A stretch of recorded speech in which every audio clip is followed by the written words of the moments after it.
Okay, it's 10 o'clock. We're gonna go. Okay, we're gonna go ahead and get started. It's 10 a.m. So good morning, everyone. This is the March 12th, 2026 Placer County Zoning Administrator and Parcel Review Committee hearing. My name is Crystal Jacobson. I'm gonna be your hearing officer for today.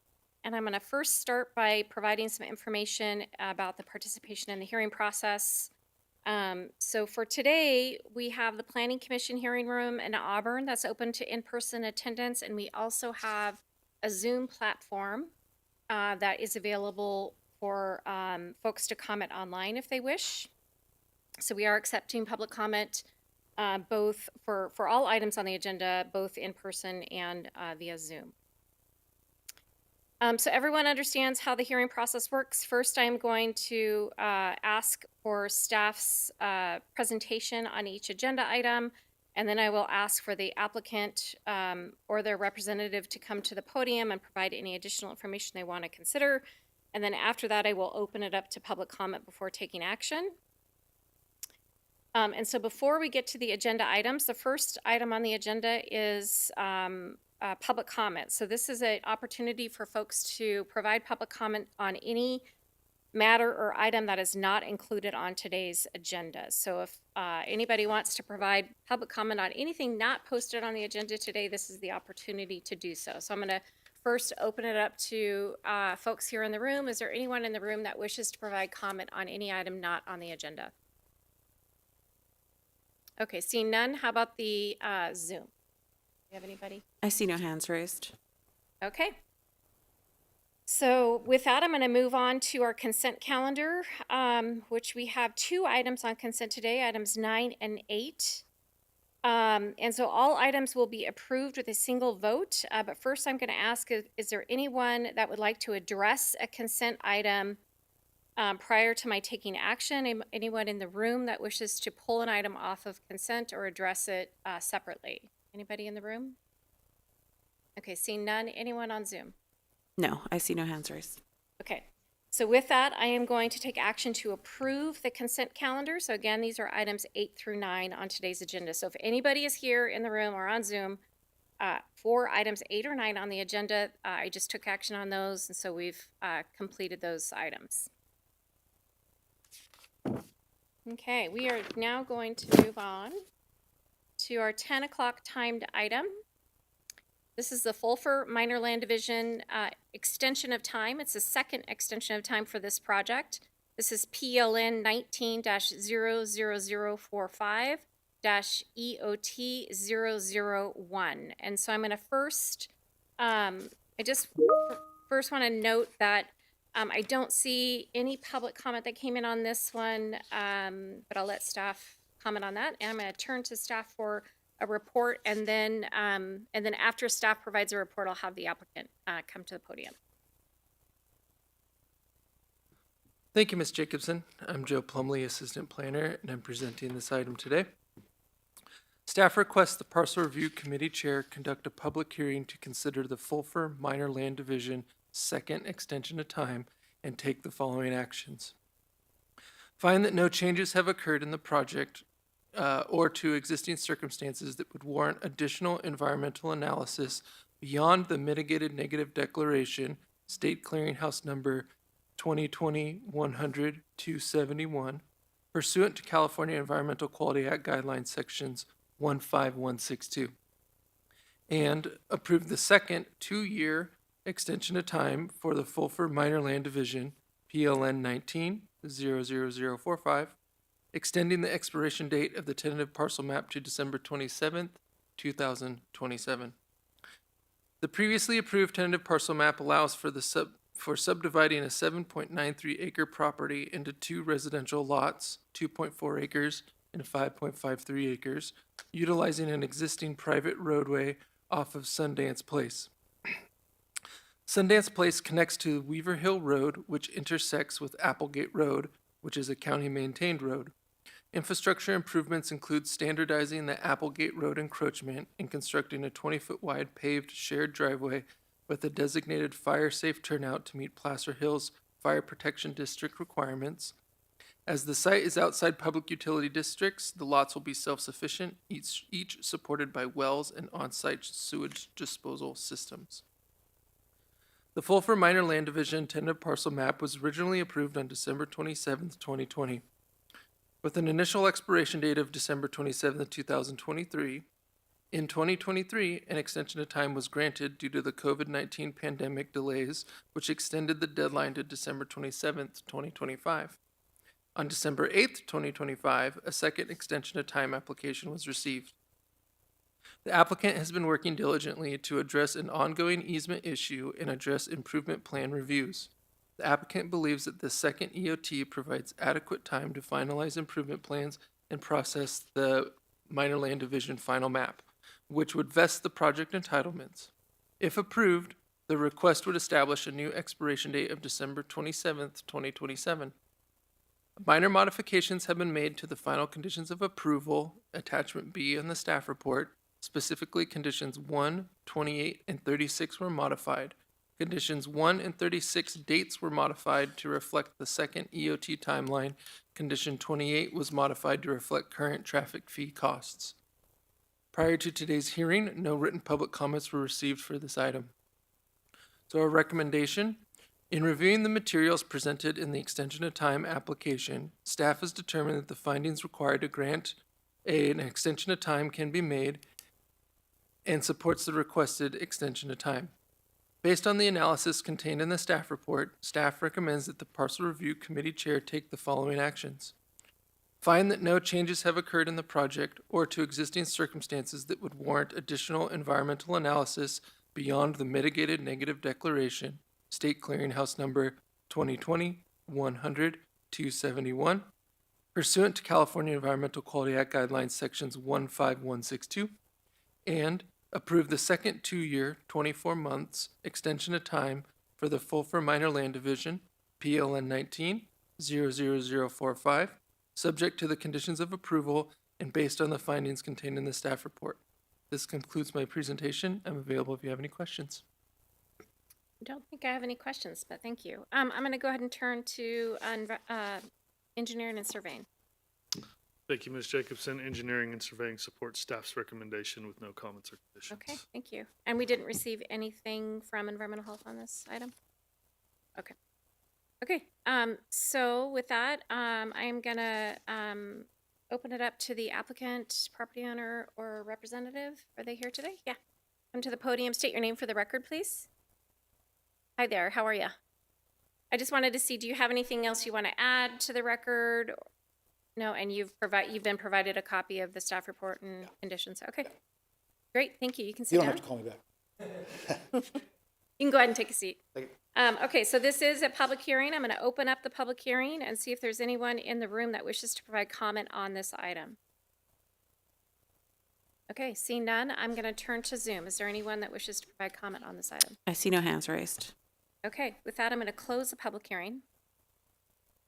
And I am going to first find that no changes have occurred in the project or to existing circumstances that would warrant additional environmental analysis beyond the mitigated negative declaration, which was prepared for the project. That is State Clearinghouse Number 2020-100-271, pursuant to the California Environmental Quality Act Guidelines, Section 15162.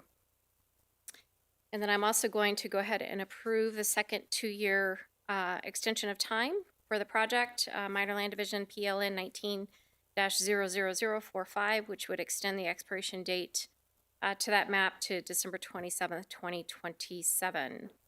That approval is based upon the findings contained in the staff report and subject to the conditions of approval also attached in the staff report. And I know you're already working on implementation of the project, but since we didn't have any folks here that provided public comment, we can waive the appeal period. So the appeal period is waived. So that concludes that item. Thank you very much for being here. And thank you, staff.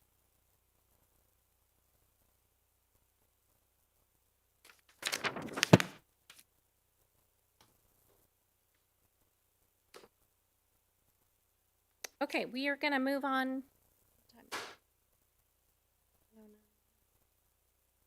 We have time. We are going to move on to the 10:05 timed item on the agenda today. This is the Navrotsky Pool House Rear Setback Variance, PLN 25-00125. This item was actually continued from a January ZA hearing, and we did receive public comment on that, and there had been some new information that was provided at the hearing that I wanted staff to go back and kind of review and explore. And so with that, I am going to go ahead and turn it over to staff for a report on the item. Thank you, Ms. Jacobson. Staff requests the zoning administrator conduct a public hearing to consider the Navrotsky Pool House rear setback variance and take the following actions.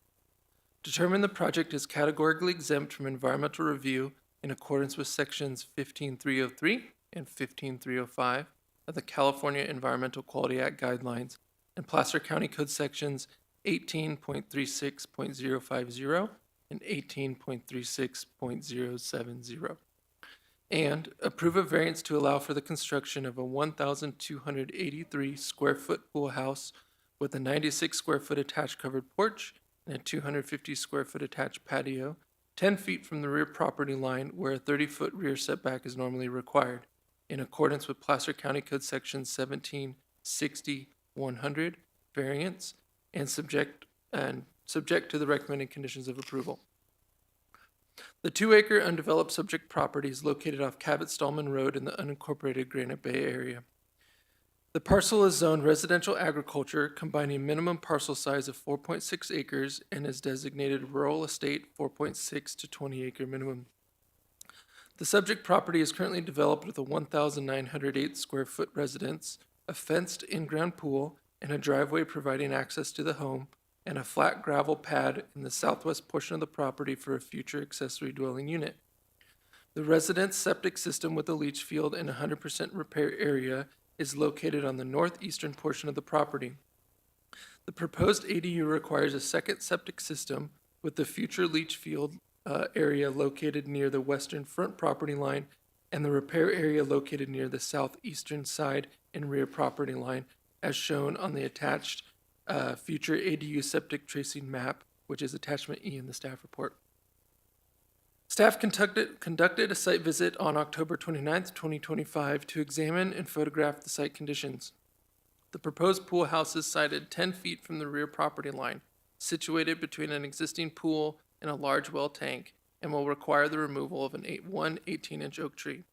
Staff evaluated alternative locations to reduce the setback variance. However, any shift north would encroach upon the mandatory 8-foot septic leach field setback or result in a deeper 6.5 rear setback request.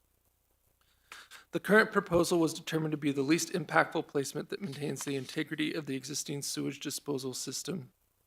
The future ADU septic areas verified by Lynn Bloom Septic Design were included on the site plan and considered when reviewing the proposed variance. Staff concluded that special circumstances exist due to the limited buildable area remaining after accounting for existing and future septic requirements. Staff presented this item at the January 22nd, 2026 zoning administrator hearing. 2 public comments were received by neighbors related to a concern about an irrigation water line easement that intersected the applicant's property near the area of the proposed pool house, and another commented that the pool house would impact their view. To address these comments, the zoning administrator continued this item to today's March 12th hearing to allow staff and the applicant time to address the public comments received. The property owner has worked with his neighbors to address the issues discussed during the public comments, and a written agreement was signed by both parties that addressed the relocation of the irrigation water line to the neighboring parcel so that the proposed pool house would not cause any impact to the neighbor's ability to use irrigated water. And the written agreement also stated the neighbors support the proposed pool house's size and location. Prior to today's hearing, no written public comments were received on this item. In reviewing the materials presented in the variance application, the physical attributes of the project site, including limited building space and the written agreement between the property owners and neighbors, staff has determined that the findings required to grant a variance can be made and supports the requested setback variance. Based on the analysis contained in the staff report, staff recommends that the zoning administrator take the following actions. A, determine the project is categorically exempt from environmental review in accordance with sections 15303 and 15305 of the California Environmental Quality Act guidelines and Placer County Code Section 183650, Class 3, new construction or conversion of small structures, and 183670, Class 5, minor alterations in land use limitations. B, approve a variance to allow for the construction of a 1,283 square foot pool house with a 96 square foot attached covered porch and a 250 square foot attached patio, 10 feet from the rear property line where a 30-foot rear setback is normally required, in accordance with Placer County Code Section 1760-100 variance and subject to the recommended conditions of approval and findings in the staff report. This concludes my presentation. I'm available to answer any questions, and the applicant is also present and available. Thank you. Great, thank you for that. Yeah, I don't think I have any questions, but I do appreciate the time that you took to work with the applicant on the water line issue, so thank you for that. I'm going to go ahead and turn to environmental health to see if you have anything further to add. We don't have environmental health here? Okay. Sorry, engineering and surveying. Anything else to add?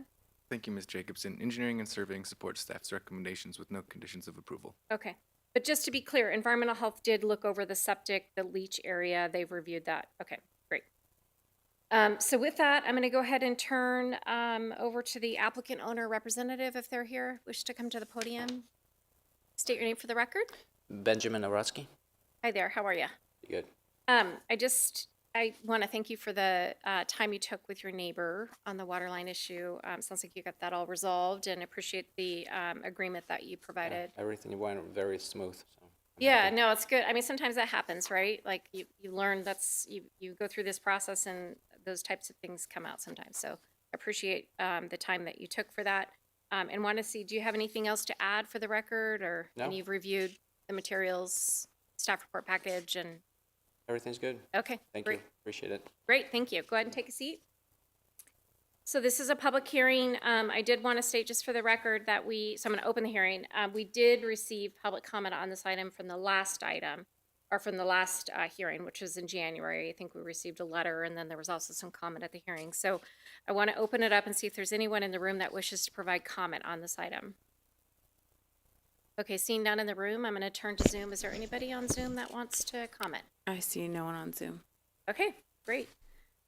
So with that, I'm first just gonna just state that, you know, I did go out to the site. I reviewed the site and all the materials. Appreciate, again, the time that staff and the applicant took to address the issue regarding the water line.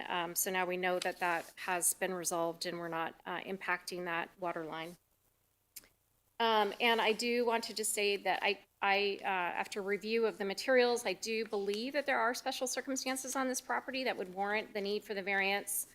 You know, specifically that septic repair area, leach line area, existing development on site. And then it looks like they're also, where you're proposing the pool house, you're shifting it to avoid impacts to a tree.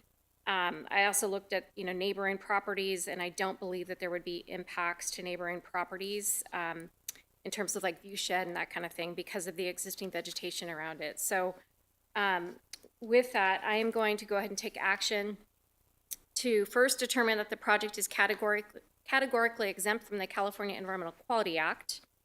And then I'm going to take action to approve the variance, PLN 25-00125, and that is based upon the findings contained in the staff report, my summary here today.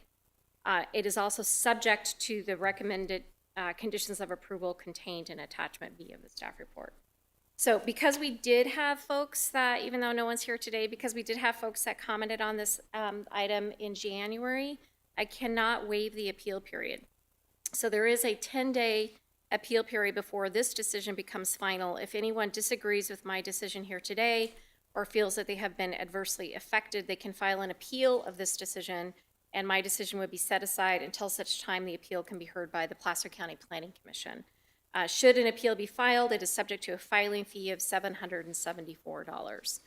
So that concludes this item. So you just have to wait that 10-day appeal period before you can move forward with your project. But again, thank you very much for addressing those issues. Take care.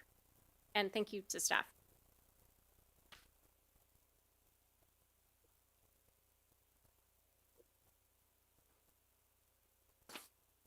Okay, we are now going to move on to the 10:10 item, and we're okay on time, I think. Okay, so the 10:10 item is an item that was also continued. This was continued from February 19th. This is the, Michael, did I get that right? Mitchell, sorry, Mitchell, garage front setback variance, PLN 25-00337. And on this one, I don't remember seeing any public comment back in February, and I haven't seen anything except for information provided by the applicant, which I do believe we actually got some that came in just, I think it was last night or this morning, but I just want to say for the record, I did receive what has come in since the last hearing on this one. So with that, I'm going to go ahead and turn to the staff for a report on the item. Thank you, Ms. Jacobson. Staff requests the zoning administrator conduct a public hearing to consider the Mitchell as-built garage front edge of road easement setback variance and take the following actions. Determine the proposed action to deny the project is statutorily exempt from environmental review pursuant to California Environmental Quality Act Guidelines 15270 and Placer County Code Section 183610G projects which are disapproved. Deny a variance to allow for an approximately 600 square foot unpermitted as-built attached garage to remain in place within the front setback 10 feet 3 inches from the edge of road easement where a 50-foot front setback is normally required. The 5-acre subject property is located at 5640 Bell Road in Auburn and is zoned farm, combining minimum parcel size of 4.6 acres with a land use designation of rural estate 4.6 to 10 acre minimum.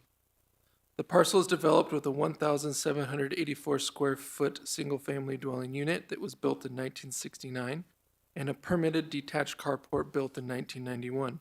Both the house and the carport are located in the northeastern portion of the parcel. The building permit for the house noted that the front setback at the time of construction was 60 feet.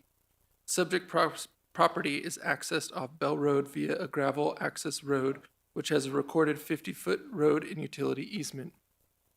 Per the zoning ordinance, front setbacks are measured at right angles from the front property line or edge of easement, whichever is greater. The current applicable front subject setback for the subject parcel is 50 feet. A second carport was built and attached to the house around 2008, according to research of historic aerial imagery to the subject property.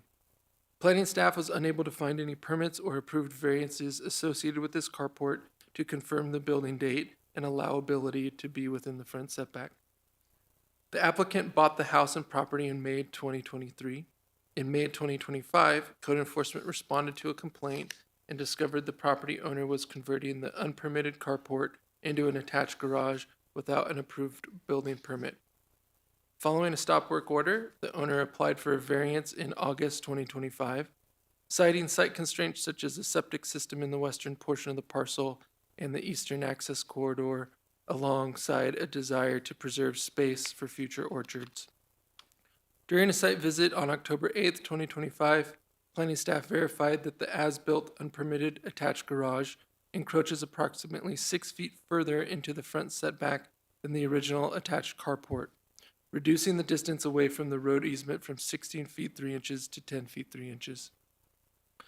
Staff presented the Mitchell garage front setback variance at the February 19th, 2026 zoning administrator hearing with a recommendation for denial, stating that there was not sufficient evidence to meet 3 of the 6 required criteria to recommend approval of a variance.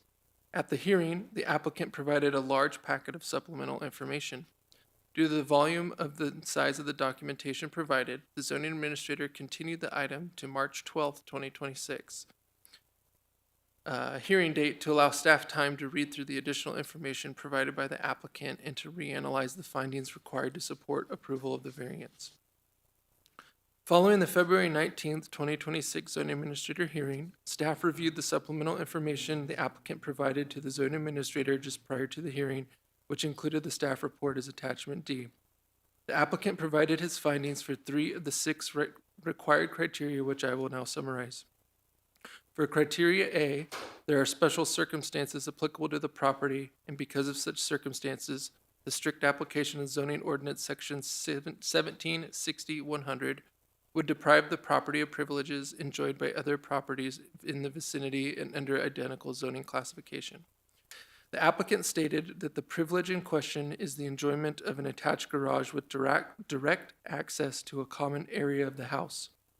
Building an attached garage at a different location on the house or a detached garage away from the house to meet setback standards would deprive him of the enjoyment of an attached garage located at the front of the house like some of his neighbors enjoy. Staff found that the subject property lacks special circumstances, specifically size, shape, and topography required for a variance. The 5-acre parcel is over the 4.6-acre minimum, so it is not constrained by its size. It is not unusually shaped, and there are several undeveloped, relatively flat areas suitable for an enclosed garage that would comply with the setback standards for the parcel's zoning. Space exists elsewhere on the parcel to accommodate an attached or detached garage. A survey of the surrounding properties, which are all under the same FBX 4.6-acre minimum zoning district, found that all of these properties are in compliance with the setback standards for the zoning district. Criteria B, the variance authorized does not constitute a grant of special privileges inconsistent with the limitations upon other properties in the vicinity and in the same zone district. The applicant states that allowing an attached garage at this location is not a grant of special privileges, but is necessary because the strict application of the setback rule would deprive the property of privileges already enjoyed by neighboring parcels. The applicant states that multiple properties in the immediate vicinity have similar front and side setback encroachments, and granting his variance is the minimum departure needed to maintain parity with the neighbors. The applicant suggests that to deny this request would be inconsistent since it would hold the property to a limitation not being applied to others in the same zone district. Staff found that granting this variance request would constitute a special privilege inconsistent with the limitations placed upon other properties in the vicinity and same zone district. Staff researched the surrounding parcels and found that none of the properties have accessory structures that are encroaching within the setbacks.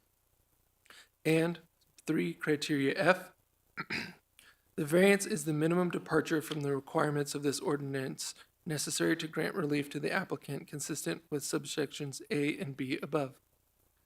The applicant states that the current dimensions of the attached garage would be the minimum departure necessary to provide relief since the size would be the minimum required to fit 2 full-size pickup trucks. A reduction in size would compromise the basic function of an enclosed garage, which would not allow them the same privileges enjoyed by neighbors. Staff found that the as-built unpermitted garage encroaches 39 feet 9 inches into the 50-foot front setback, which does not represent the minimum departure necessary for granting relief.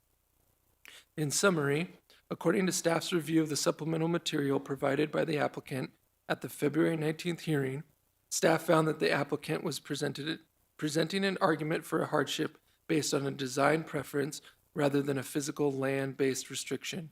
After the analysis of the supplemental information provided, staff found that there was not sufficient evidence to support making all 6 required findings. Therefore, staff is still recommending denial for the variance request.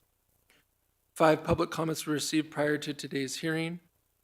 All 5 comments were submitted by the applicant to bring forward more information pertaining to his variance findings and site plan.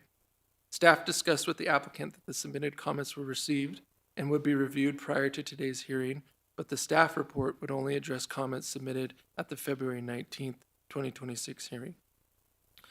Based on the analysis contained in the staff report, staff recommends the zoning administrator take the following actions. Determine the proposed action to deny the project is exempt from environmental review pursuant to California Quality Act Guidelines Sections 15270 and Placer County Code Section 183610G, projects which are disapproved. And 2, deny the Mitchell as-built garage, front, edge of road easement setback variance, PLN 25-00337, due to the proposed projects not meeting 3 of the 6 criteria required for approval of a variance pursuant to Placer County Code Section 1760-100D1, specifically criterion A, B, and F as described in the staff report. This concludes my presentation. I'm available to answer any questions. The applicant is also present and available to address the zoning administrator. Thank you. Great, thank you. I don't think I have any questions at this time, so. Looks like environmental health is not here, like for this one either. Nothing new from environmental health on this item. Okay. So I'm going to turn to engineering and surveying. Anything to add to the record? No, engineering and surveying supports staff's recommendation for denial. Okay, thank you. With that, I am going to go ahead and turn to the property owner applicant to come to the podium. Good morning. Good morning. State your name for the record. Alan Mitchell. So I don't want to spend too much of your time since I understand you already received and read some of the arguments. I have, yeah. So I'd like just to highlight a few things on the, I guess, staff report that I don't believe is consistent with the wording that we see on the actual code, right? So for item A, for instance, well, first I need to acknowledge, obviously, there's a lot of things, obviously, that don't quite, so I think we have to be honest and own up to my mistakes, right? In the sense that I did extend the carport. I should have verified it was a permitted carport, even though the staff report pointed 2008. I showed you the previous time that it was actually 1993. That's, we don't have any previous image that we can identify that, so it's at least 33 years old, that carport, right? But still, it wasn't permitted as far as we could find, right? So I have to own up to that. But still, I think the, both of us, right? I have to be own up to the rules and ordinances and laws pertaining to variance. But I believe also the staff here has to also be bound by the same rules, right?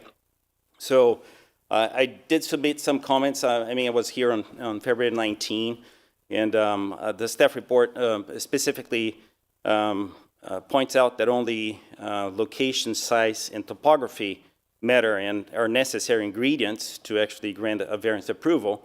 As you read item A, location and surrounds is also there.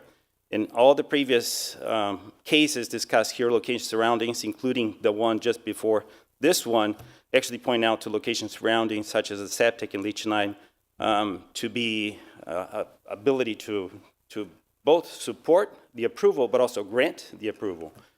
So I'm not opposed to that kind of argument. That's the same line of argument that I'm using too, right? So I think that goes to show some of these inconsistencies that I see with the problem or with this case. The other thing has to do with the privilege itself, right? So it's not that I cannot build somewhere else, it's just that I wouldn't be near the house. So first, I cannot attach to anywhere else in the house. Even to the back, if I do, I don't have direct access to the house, so it wouldn't be a truly attached garage, right? And it has also to do with accessibility, right? So if I have a detached garage, I did submit a new site plan that includes the ADU that I had commented before. That's where I wanted to do the ADU, and obviously I'm not ready to do that, so I don't have a building permit. But we also heard from environmental health that I need, obviously, to have septic repair areas. So all that is in the site plan.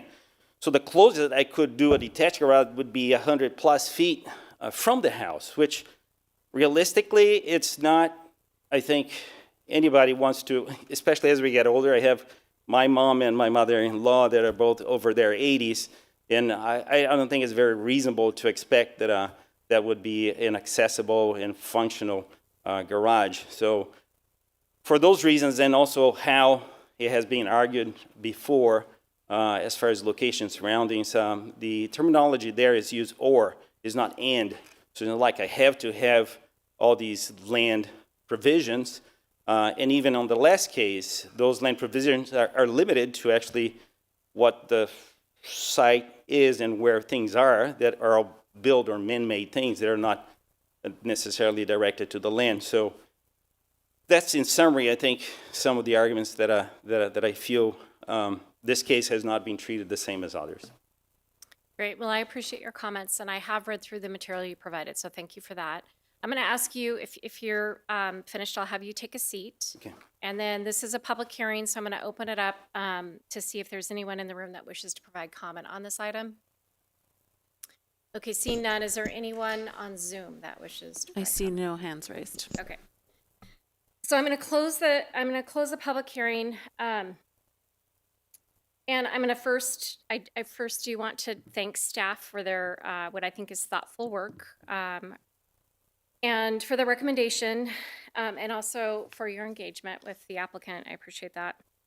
These are always tough when you've got something that comes in through code enforcement. I will just say we are, a growing county, an urbanizing county, and so with that comes, we're taking, I think, a very active stance in our code enforcement and wanting folks and encouraging compliance where we can. This variance is really sort of that mechanism to bring this into compliance. So I just want to kind of provide my thoughts on that. So, at the last hearing, the property owner did mention that the carport was there when you bought it, and thought that you would convert and kind of easier to sort of ask for forgiveness instead of permission. I think that's unfortunate, but I do really appreciate your honesty and your apology for that. It sounds like you knew it wasn't permitted when you bought it, and you just, fully acknowledge that you needed to obtain a building permit. Relative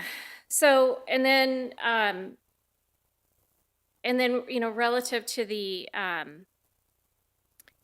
the variance itself, I just want to kind of talk about my thoughts on that. So, and again, I've read through your materials. I've also been out to the site and drove around the neighborhood. I've looked at aerial mapping around the neighborhood, and then again have reviewed staff's report. So what I did, how I approached this in reviewing it, is while I do not agree with the philosophy that it's better to ask for forgiveness instead of permission, I did want to look at the site and the request as if the garage was not constructed and you were coming in to request a variance to convert the carport.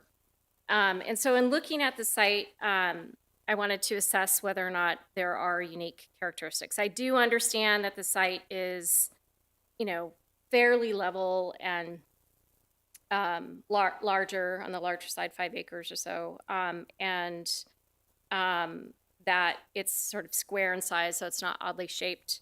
But there are some things that on the site that I think present unique characteristics. So namely the canal. He's got a canal on the east side of the property with a setback that presents a constraint. There's also existing a development on site, including the concrete pad on the east with a retaining wall, I think a propane tank there. And then the orchards, even though they're not structures, they have been planted. I did go out to the site and see that he has planted orchards. And so if he were to, kind of locate the garage in another area, it might impact, those orchards.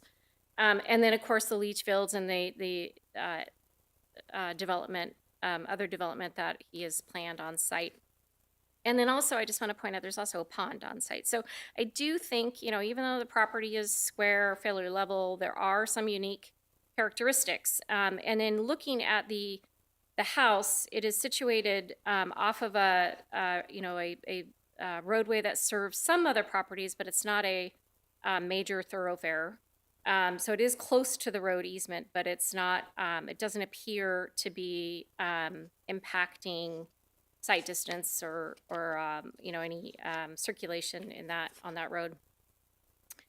And so I could see that if somebody had purchased the property, they would think that might be the right location for a garage. If I had purchased it, I might think I'd probably want a garage on that front side of the house. It just seems to make some sense. So those are kind of my thoughts on it. So, again, while it's concerning that there was clearly an intentional violation of the code in this case, I do believe that there are some findings that could support the variance request. And so I want to kind of be practical and reasonable in approaching this item. And then also that I want to talk about, the other findings. One of the most, I think, an important, the privilege finding is important. I do think that, I looked at some of the other houses in the neighborhood, and it's hard to tell whether or not they're all meeting the setbacks that are in the code. Some of them may be a little bit closer. But one of the findings that needs to be made is about, public, that the proposal doesn't impact public health and safety. And I really don't think it does in this case because of the road it's on. It's not on a major thoroughfare. So with this one, what I'm going to do is I am going to, again, I do believe that there are findings here, and so I'm going to take tentative action to approve this variance. And I am going to continue the item to again, and I apologize for continuing again, but I'm going to continue to the April meeting. It's April 16th. I think I got that right. Is that right? Okay. I'm going to continue it to the April 16th and take tentative action to approve it. And I'm going to ask staff to come back with findings that summarize what I have outlined here today, and some conditions of approval for the project. And I think that's it. Oh, in terms of the time, I just want to know it'll be continued to that April meeting. The time will be 10 a.m. or any time thereafter. So that concludes this item. And again, I want to thank staff for your time spent on this item and your engagement with the applicant. I also want to thank the applicant for the materials that you provided, and for your honesty in that. So anyway, thank you, everyone.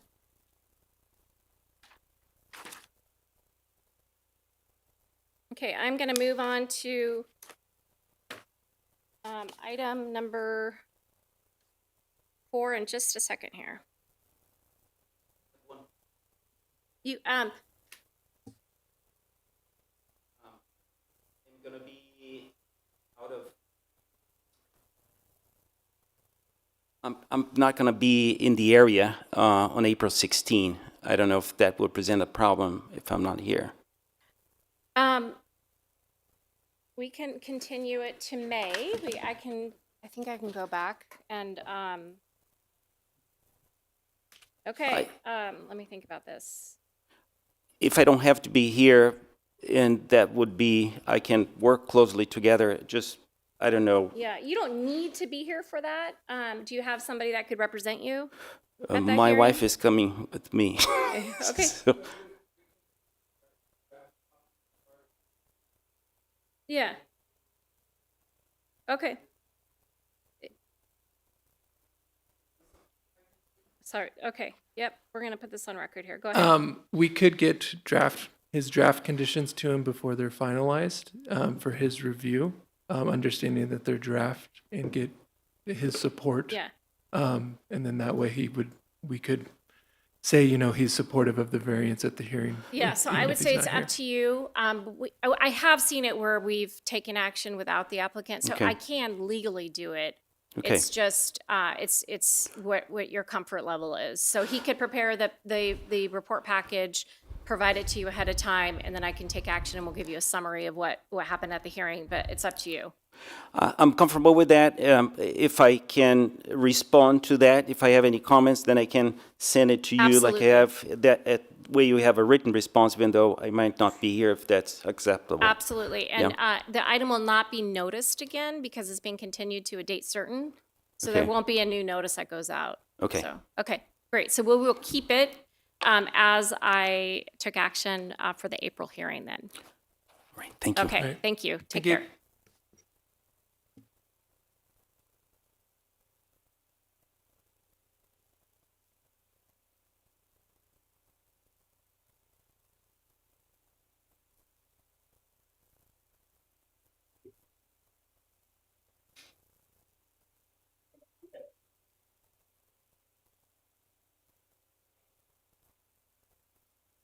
Oops, can you hear me? There we go. Okay, thanks for your patience, everyone. We're going to go move on to item number 4, which I believe is a request here to withdraw this item. I did want to just point out we did get some public comment on this. I'm going to go ahead and turn to staff for the request to withdraw and then take it from there. Go ahead, staff. Thank you. Heather Beckman, Senior Planner, working out of the Tahoe City office. And yes, we are requesting to withdraw this item from the zoning administrator. The item will be heard at the Planning Commission. We're scheduled for April 16th. We did receive one public comment that was sent both for the zoning administrator and to the North Tahoe Regional Advisory Council, or NITRAC, meeting that I'm taking the project to tonight. So I will be addressing those public comments at NITRAC, and that would be carried over to the Planning Commission. Okay, great. So just to be clear, so the neighbor that submitted the comments, they understand that it's going to be moved to the Planning Commission? Correct. Okay. Okay, great. So this is a public hearing, so I do need to open it up. So I'm going to open up the public hearing to see if the applicant or owner is in the room. And it looks like someone's got their hand raised on Zoom, so I'm going to turn to them. Hi, I'm wondering if we can be a part of that planning meeting. Yes, is this the, can you state your name for the record, please? Oh, yeah, it's Heidi Schlageter. Okay, I live across, I live on the same block as this proposal, and I was interested in the findings, so just wondering how I can join that planning meeting. yes, okay. So it is going to have to be renoticed. So I think what happened here is there was just I think staff had thought this is an item that would come before the zoning administrator, but it's actually something that needs to go before our planning commission. And so I'm going to let staff speak to this, but I believe that what they will do is it'll get agendized to a planning commission meeting, and a legal notice will go out. So if you're a neighbor, you would get a copy of that, but we can also make sure that staff reaches out and lets you know when that is going to take place. So Heather, do you want to speak to that? Sure. Yes, so we are agendized for the April 16th Planning Commission meeting that will be held up here in Tahoe. It will have legal noticing, so notices will be sent to properties within 300 feet of the subject Shane property site. There will be posters put on the property that'll have a QR code linking to the agenda, as well as a legal notice in the newspaper. So you would be able to attend that meeting either in person in Tahoe, or there will be a Zoom capability as well. And I always like to offer, I'm happy to have any sort of conversations with you about the project offline as well. Okay, thank you. You're welcome. Okay, is there anyone else that wishes to provide comment on this request to withdraw the item from this hearing? Okay. So seeing none, I am going to take action to withdraw the item from the March 12th, 2026 zoning administrator hearing, as it has been determined that the subject project, the Shane Property Vesting Tentative Subdivision Map, Minor Use Permit and Design Site Review, PLN 24-00361, must be heard by the Planning Commission to address the vesting tentative map, subdivision map. So that concludes this item, and I appreciate staff for being here today. And yeah, I'll just have you reach out to the applicants as it gets a little closer to the Planning Commission meeting. Thank you.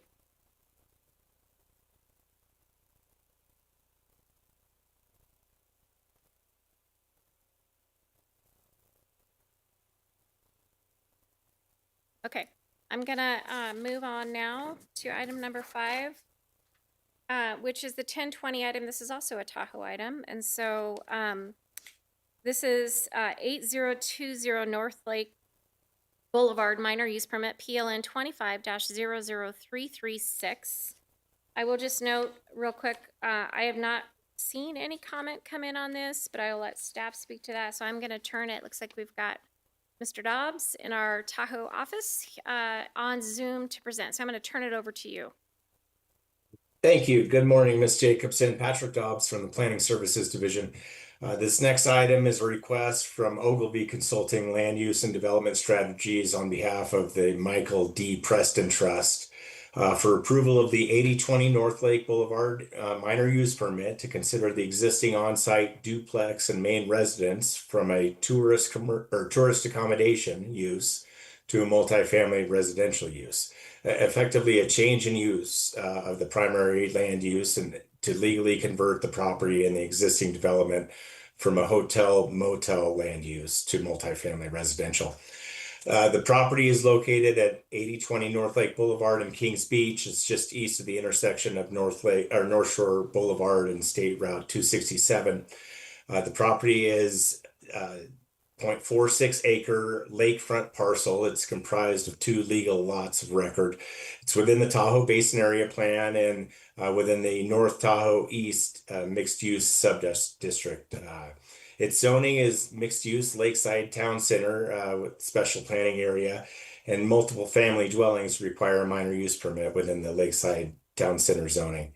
There are 2 separate buildings on site, what's being called a duplex and a residence, primary residence, but the applicant is here today seeking to legitimize that residential use. Surrounding properties have the same mixed use area plan designation. The zoning differs slightly. The properties to the north, east, and south are the mixed use waterfront recreation zoning. There's portions of Griff Creek immediately to the east and across Highway 28 to the north, and then Lake Tahoe is directly south. The properties to the west are the same zoning as the project site and developed with multifamily residential uses. According to the county assessor records and the original building permits, the 2 buildings were originally permitted in 1937 to be constructed as motels.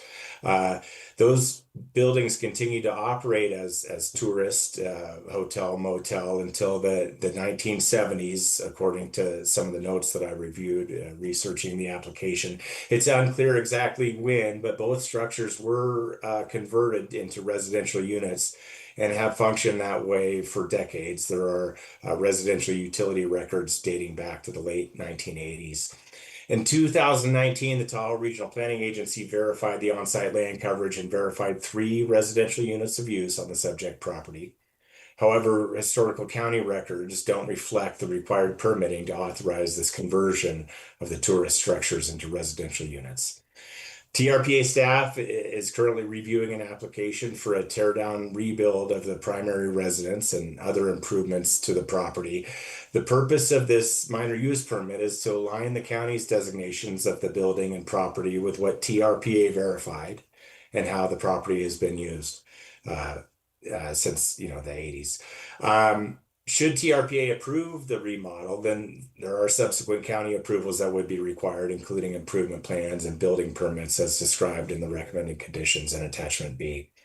The definition of multifamily dwelling is more than one residential unit located on a parcel. Multiple family dwellings may be contained in separate buildings, such as 2 or more detached houses on a single parcel, or in a larger parcel or in a larger building on a parcel, such as a duplex, a triplex, or an apartment building. And then the definition goes on to continues on to talk about circumstances regarding vacation rentals. But as I mentioned, multiple family dwellings is a permissible use within the mixed use lakeside town center zoning, subject to a minor use permit.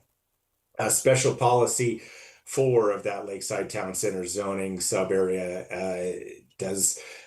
states to provide opportunities for development for a variety of multifamily residential housing types with an emphasis on affordable, moderate, and achievable housing types. Now, while this project isn't restricted regarding the occupant's income, the change in use would not result in the project area becoming non-conforming for land use, building setbacks, height, coverage, parking, or community design. The project is categorically exempt from environmental review in accordance with the CEQA guidelines for the Class 1 exemption for existing facilities. The hearing was properly noticed. The site was properly posted. No public comments have been received. Staff recommends the zoning administrator determine that the project is categorically exempt from environmental review in accordance with Section 15301 of the California Environmental Quality Act guidelines and Placer County Code Section 18.36.010 for, again, the Class 1 existing facilities because the property is currently developed. And the second action is to approve the 8020 North Lake Boulevard minor use permit to consider the existing duplex and main residence from a tourist accommodation use to a multifamily residential use in accordance with the land use regulations in table 2.04.B-1 of the Tahoe Basin Area Plan. In Placer County Code, section 1758-120 for minor use permits, subject to the conditions of approval and based on the findings in the staff report. That concludes staff's presentation. The applicant's representative, Wyatt Ogilvy, is online and prepared to speak to the merits of the project. Great, thank you very much. Thank you. I do have some questions. I guess so first of all, let me go to other staff here. So we don't have anybody from environmental health to speak on this item, but engineering and surveying, do you have anything else to add for the record? Good morning, Ms. Jacobson. This is Monica Grimenez from Engineering and Surveying. Engineering and Surveying supports the proposed project, subject to the conditions in the staff report, no additional comments. Okay, thank you. So moving back to planning. So real quick, can you just talk about the sort of the timing of the TRPA review for the tear down rebuild application? Where that is at in the process? The applicant's representative might have some more up-to-date information. Okay. I don't believe they've scheduled any hearings for that use. As when I last spoke with the TRPA planner, they were in their second submittal and reviewing the application. Okay. And then one other thing, we have sort of a county internal group that we go to for items like this where there's, a proposal coming in up that abuts to the lake, that's adjacent to the lake. And I'm just curious, have you had any coordination, the Tahoe Beaches group? I'm afraid I have not. Okay. I'm going to go ahead and turn this over. I'm going to open up the hearing. I'm going to turn to the property owner, applicant, or representative. I do see that it looks like we've got a couple hands raised, so I don't know. Okay, so let's go to the applicant.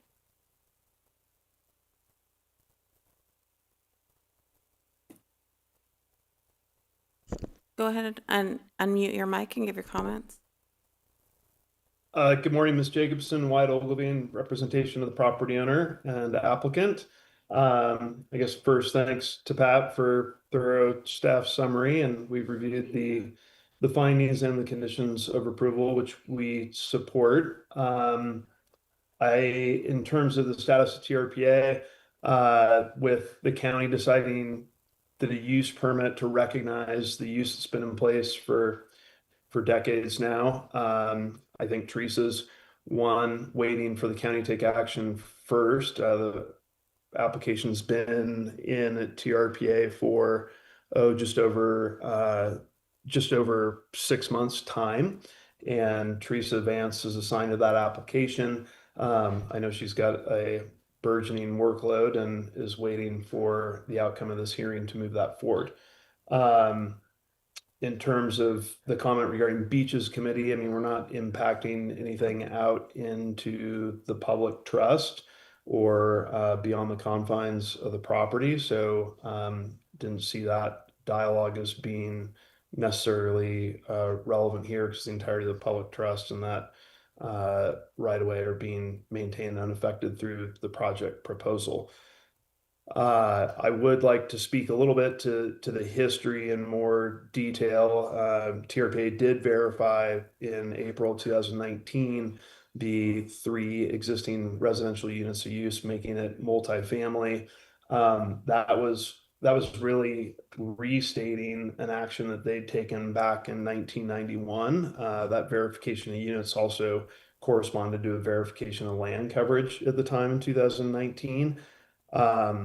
Based on a 1989 application in 1991, TRPA took action to allow reconstruction of a multifamily, for reconstruction of multifamily units for a new multifamily project. That project never went forward, but the staff summary at the time in 1989 recognized 3 residential units of use and multifamily at the property.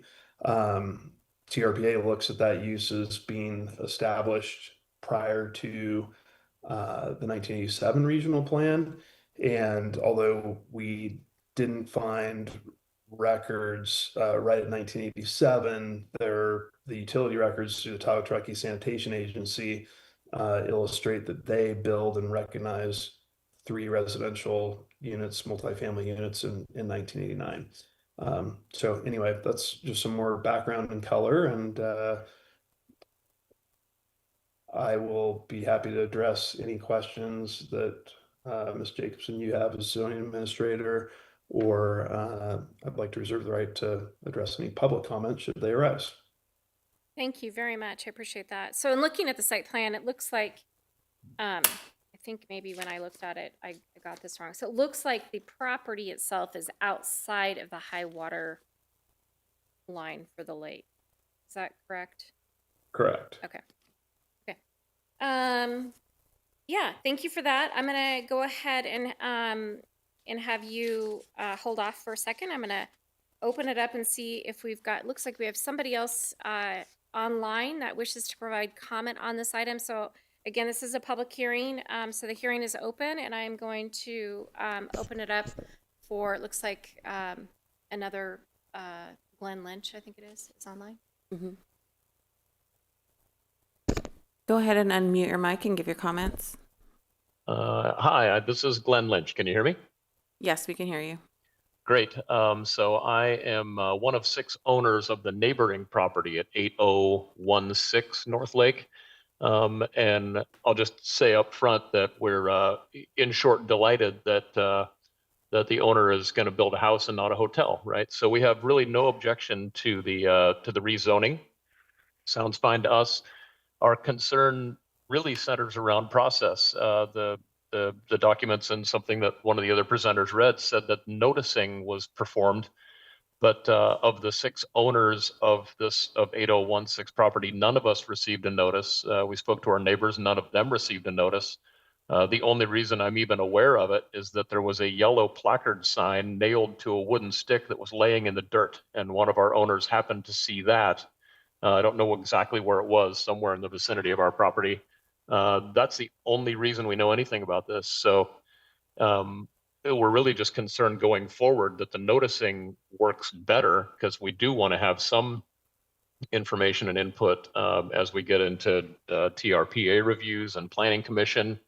We just want to make sure our sightlines are going to be preserved, those kinds of things. So I just kind of want to see if anybody has any comment about that there was no notification received to anyone. Yeah, so can you confirm real quick can you give us the address of your? It's 8016 North Lake Boulevard. It's just literally right next door to the west. Huh, okay. I'm sorry, to the south. No, well, I think to the west. Okay, okay. Yeah. Thank you. I'm going to turn to staff and see if they want to respond to that, or if you have any response on that. It's something that I might need another minute to look up in terms of the notification list. As you know, this is, we are required to notice these public hearings, so I would need to see that spreadsheet of where these notices went. Most of that is handled by our administrative staff. Right. I am specifically a relatively new owner. It's a 6-owner property, but most of the owners have been there for decades. So addresses should have been easy. It's a bit of a mystery. I don't think there's any intention with us not being noticed. It's just that we weren't, and we certainly don't want to miss future notices. So we want to make sure that gets corrected. Understood. Yep. I would like to I think I'd like a pause for, if I can. I think I'm going to pause for 5 minutes here, Mr. Dobbs, and if you, I would like to just check that out and see on the noticing if we can find out if a notice went out to 8016 North Lake Boulevard. So it is the time is 11:04. I'm going to pause to 11:09. Give me a moment here. I'll probably turn off my camera for a moment while I Okay. research that. Thank you. Thanks, everyone. We're going to pause for 5 minutes.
Okay, I'm gonna go ahead and get moving. Mr.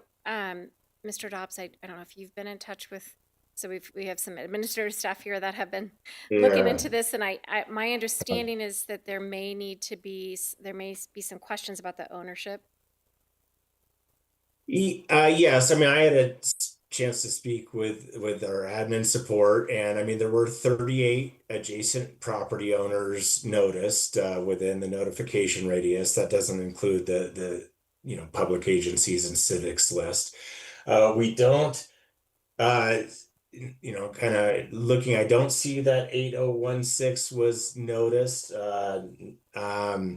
And again, there could be some reasons for that. We do pull the mailing addresses from the assessor's office. So depending on when the neighbor, he said he was kind of newer into the development, but that doesn't really explain why his co-owners that he mentioned didn't receive notice. So again, I could, I'm happy to go over the list kind of with the Mr. Lynch and see if he recognizes some of his shared owners' names on there.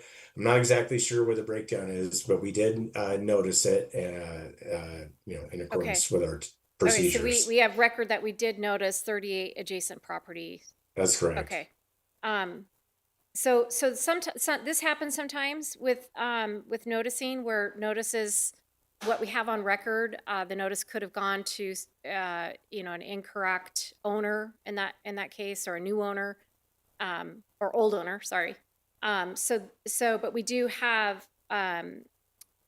know and have evidence that we did do the proper noticing on this item. Okay, that's what I want to make sure. Okay. Yes, that's correct. Okay, so the hearing is still open. So what I'm going to do is see if there's anyone, and so I appreciate those comments, by the way, from Mr. Lynch. Thank you for that. I want to see if there's anyone else. I'll start with Zoom. Anyone else online that wishes to provide comment on this item? I see no hands raised. Okay. Anyone in the room here in Auburn that wishes to provide comment on this item? Okay, and I see none. So I'm going to go ahead and close the hearing, and I'm going to I've reviewed the staff report package. I've also reviewed it up against the Tahoe Basin Area Plan and the allowances there. And then based upon, the questions that I asked here today about the public trust, the high water line for the lake, and then questions about the TRPA process, I feel comfortable taking action to approve this project. So I'm going to first determine that the project is categorically exempt from the California Environmental Quality Act. And then I'm going to approve the 8020 North Lake Boulevard minor use permit PLN 25-00336. And that approval is based upon the findings contained in the staff report and subject to the recommended conditions of approval that are also included in attachment B of the staff report package. Since we did have somebody speak at the hearing, even though they spoke in support, I cannot waive the appeal period. So there is a 10-day appeal period before this decision becomes final. If anyone disagrees with my decision here today or feels that they have been adversely affected, they can file an appeal of my decision, and my decision would be set aside until such time that the appeal can be heard by the Placer County Planning Commission. Should an appeal be filed, it is subject to a filing fee of $774. So with that, I'm going to just ask that staff kind of follow up with Mr. Lynch, who provided comment on the addresses, to make sure we've got the ownership group correct in our assessor records. And that concludes my item. Thank you very much. Yeah, thank you. And Mr. Lynch, maybe if you could reach out to me, since I don't know your contact information. Thank you, Ms. Jacobson. That's great. Thanks. Thank you.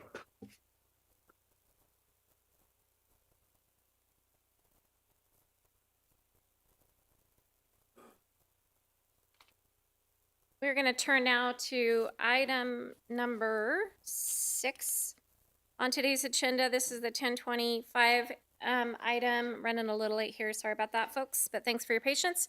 This is the, let's see if I get this right, Yaroshvech variance extension of time. This is PLN 22-0051 20-EOT-001.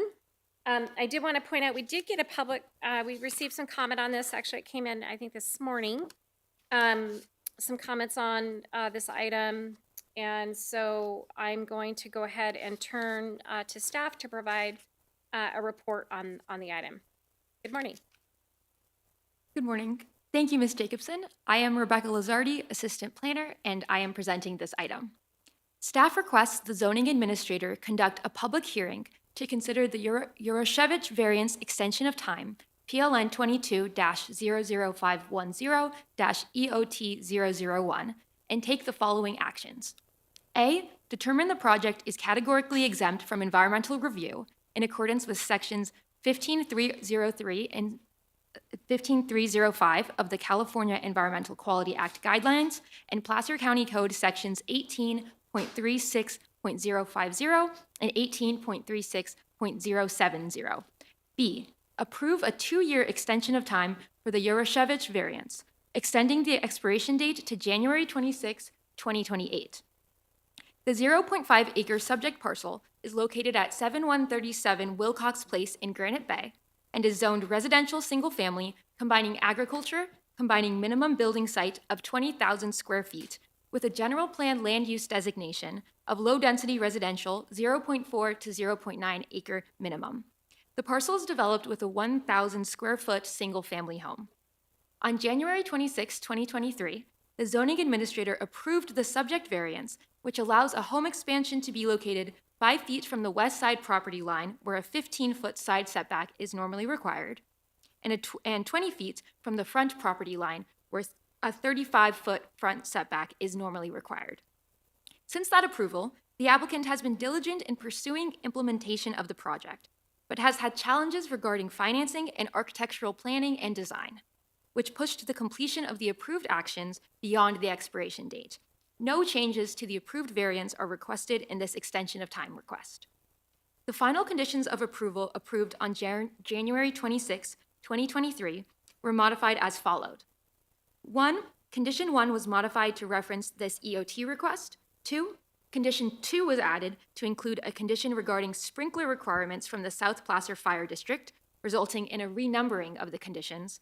And 3. Condition 5 was modified to update the expiration date. The modifications have been included in this report as the modifications to final conditions of approval, attachment B. Prior to today's hearing, one written comment was received for this item opposing the variance. Staff spoke with the commenter and explained that the subject variance request was approved in January 2023 and is not being reconsidered with this extension of time request on the previously approved entitlement. Based on the analysis contained in the staff report, staff recommends that the zoning administrator take the following actions. 1. Determine that the project is categorically exempt from environmental review in accordance with sections 15303 and section 15305 of the California Environmental Quality Act guidelines and Placer County Code section 18.36.050, class 3, new construction or conversion of small structures, and section 18.36.070, class 5, minor alterations and land use limitations, because the proposed construction of a single-family residence is an exempt project under Class 3, and adjusting a setback is an exempt action under Class 5 that would not result in the creation of any new parcel. 2. Approve a 2-year, 24 months extension of time for the Yurashevich variance, PLN 22-00510, to allow for a home expansion to be located 5 feet from the west side property line where a 15-foot side setback is normally required, and 20 feet from the front property line where a 35-foot front setback is normally required, subject to the modified conditions of approval and based on the findings in the staff report. This concludes my presentation. I am available to answer any questions, and the applicant is also present at this hearing and can provide additional information. Thank you. Great, thank you. I don't think I have any questions at this time. So again, looks like we don't have anything from environmental health. I'm going to turn to engineering and surveying to see if they have anything to add to the record. Thank you, Ms. Jacobson. Engineering and surveying supports staff's decision with no comments or conditions. Great, thank you. Okay, I'm going to go ahead and turn to the, see if the property owner, applicant, or representative wants to come to the podium. Hi there. Hello, Ms. Jacobson. My name is Edward Yarashevich. I'm the property owner at 7137 Wilcox Place. Yeah, I actually have a few documents I'd like to enter into the record, Sure. if possible. Uh-huh.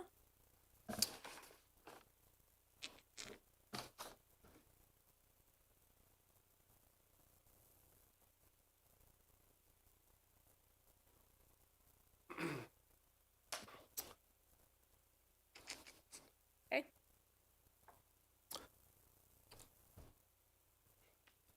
Yeah, I'm You here want to go ahead and speak to these? I'll kind of.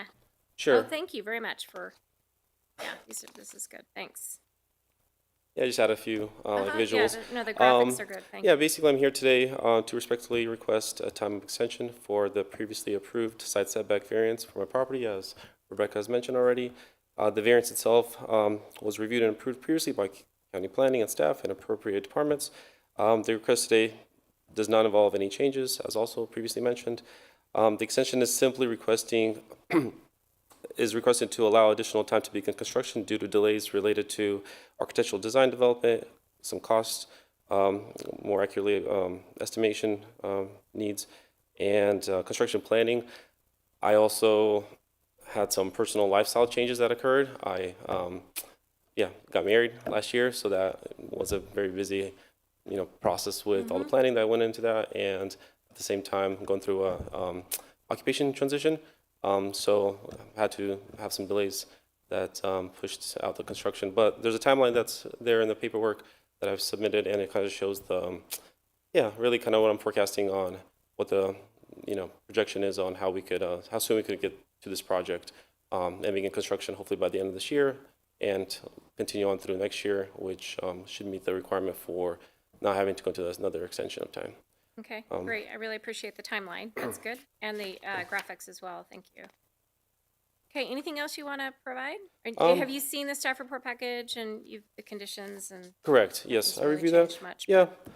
Basically, just want to kind of re-highlight that the project remains consistent with the prior approvals, and that there's really no major changes or changes at all. And I just respectfully ask that the extension of time is approved. Okay, thank you very much. Why don't you go ahead and take a seat? And then this is a public hearing, so I'm going to open up the public hearing and see if there's anyone in the room that wishes to provide comment on this item. And is there anyone, it looks like we've got somebody perhaps online that wishes to provide comment? Please unmute your mic and give your comments. Yes. Sorry, my name is Ray Hammy. Can you hear me? Yeah, we can hear you. Okay, wonderful.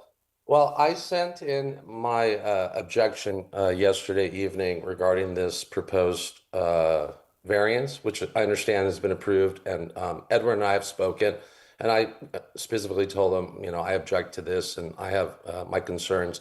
So I'd like to just read through that quickly. At any rate, I'm the owner of the adjacent property located at 7087 Wilcox Place. I purchased this property and closed escrow on October 5th, 2023. I was not aware of this variance approval until I was notified through the public signs that were posted a few weeks ago. I bought this lot specifically because it came with 1.5 acres of parcel, and I own 500 feet, linear feet of the Wilcox Place, with the intention to do subdivision planning that I'm in the works on right now, in that process with the land surveying, and to create 3 parcels at RA20, RSAGB 20, with the addition extension of SB9 that I've worked through Rikers Engineering and others, with the potential to 2 SB9s due to the location of my proximity and where I live in the properties. So this concerns me because it directly neighbors the parcel where the applicant seeks approval of a variance to construct a home expansion with a 5-foot setback, where the zoning ordinance requires a minimum of 15 feet, which was specifically what I purchased.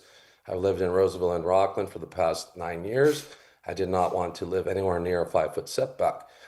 I respectfully request that the planning division and zoning administrator reject both the requested time extension and the variance approval, as the proposal fails to meet the legal standards required under the Placer County Zoning Ordinance and California Government Code 65906. The requested variance would significantly reduce the required setbacks that exist to preserve neighborhood character, privacy, and adequate spacing between homes in the RSAG B20 zoning district. The proposed development would place a structure much closer to neighboring property lines than normally allowed, creating impacts that were never intended by the zoning regulations. As in the plan of my new homes, that adjacent lot is vacant, but it'll soon be filled with a 4,000 square foot home as I plan. And we do not want a 5-foot setback. Lack of required special circumstances. This is important. California law allows variances only when special physical circumstances related to the property itself deprive the property owner of privileges enjoyed by others in the same zoning district, such as it's an unusual lot shape, steep topography, physical constraints to the land, location, or surroundings that create hardship. The staff report suggests that the presence of trees, landscaping features, and the location of a driveway create such circumstances. However, these conditions are not physical constraints inherent to the land. Landscaping, vegetation, and driveway placement are voluntary site design elements that can be modified. So examples that do not qualify under this code is driveway placement, landscaping, owner wanting a larger house, and personal design preference. Second issue, the variance would grant a special privilege.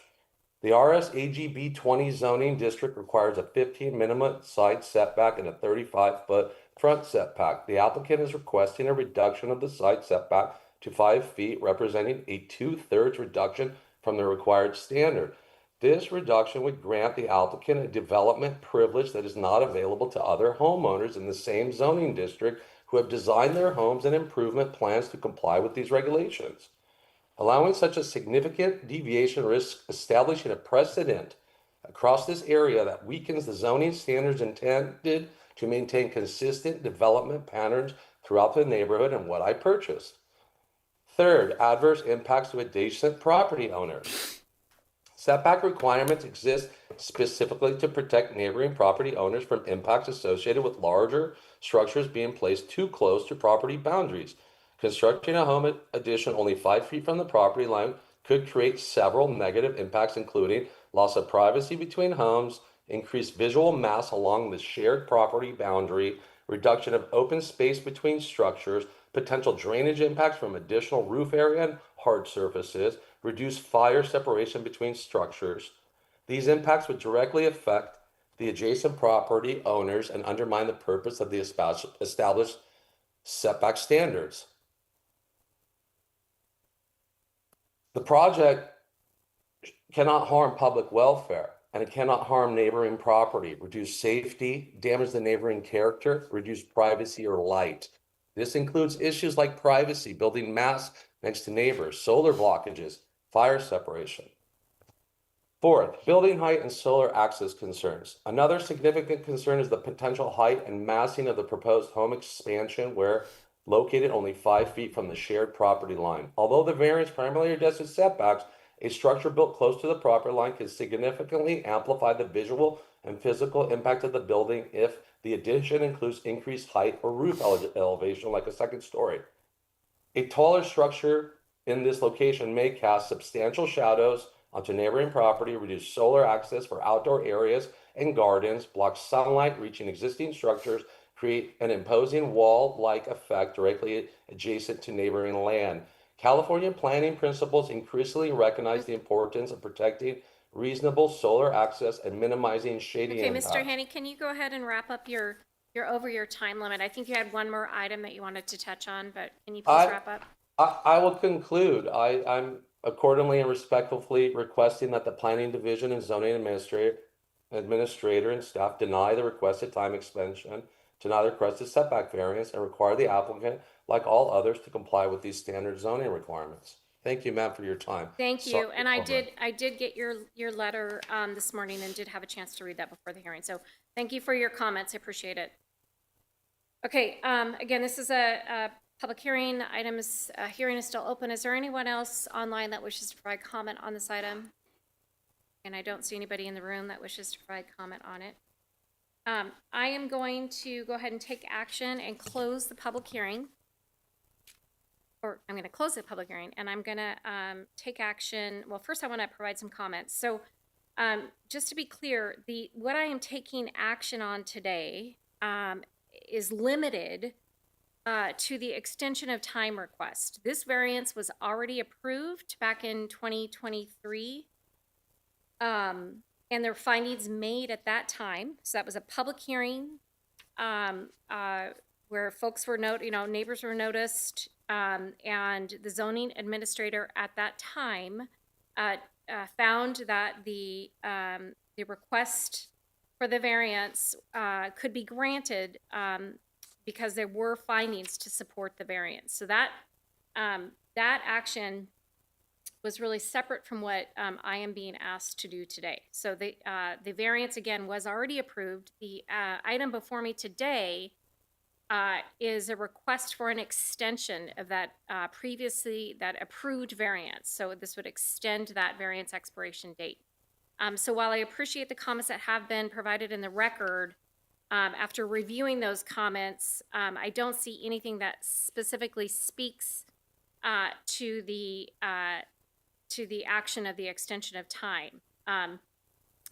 And so with that, I have reviewed the materials, staff's report, thank you very much for that, and what has been provided to me by the applicant that indicates sort of the need to extend and showing due diligence that goes back to 2023, including submittal of construction, or including, sorry, preparation of construction planning, architectural design reviews, that kind of thing.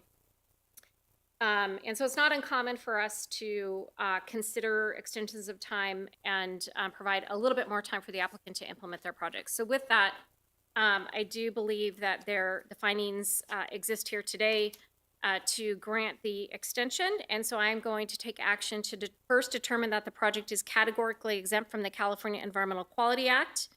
And then I'm going to take action to approve a 2-year extension of time for this variance, PLN 22-00510, which would extend the variance date to January 26, 2028. And so that approval is based upon the findings contained in the staff report and my summary here today, and is also subject to the conditions of approval contained in the staff report. So those are modified final conditions of approval contained in attachment B.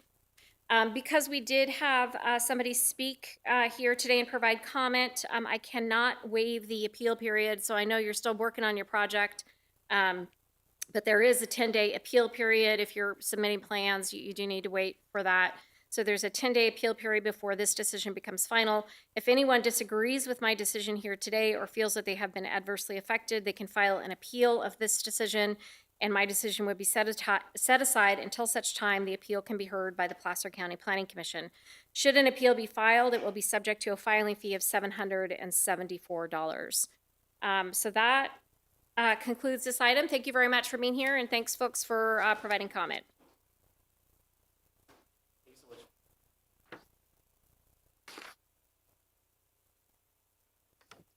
Okay, I'm going to move on to item number 7. This is a 10:30 timed item. This is a design site review agreement. It's PLN 26-00006. And I have not received any comment on this. I'm just going to turn to staff for a limited. Yeah, no, Chair Jacobson, or Administrator Jacobson, rather. This was intended to be a consent item. It was erroneously placed on the public hearing item agenda, so I'm happy to provide a presentation. Otherwise, I don't. Yeah, I reviewed the materials. I don't think I have any questions for you. So, and I understand that. Yeah, sometimes that happens, right? Yeah. It would have been easier for the applicant probably for it to be on consent, but understand this happens.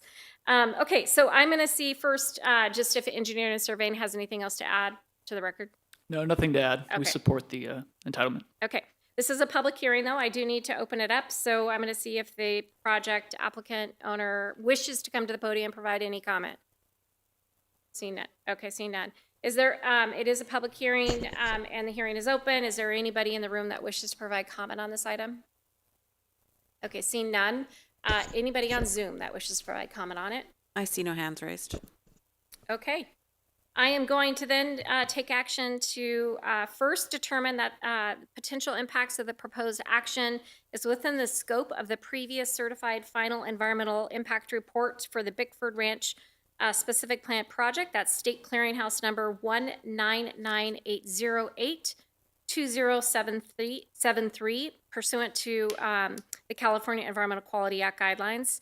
And I'm going to approve the modification to the Ridge Line at Bickford Ranch Design Site Review Agreement, PLN 26-00006, subject to the terms of the Design Site Review Agreement and associated exhibits, including the conditions of approval which have been attached to that document. Because nobody spoke here today, I can waive the appeal period, so there is no appeal period. And that concludes this item. Thank you very much for your patience. And thank you to staff. Okay, so that concludes the March 12th, 2026 Zoning Administrator and Parcel Review Committee hearing. Thanks, everyone.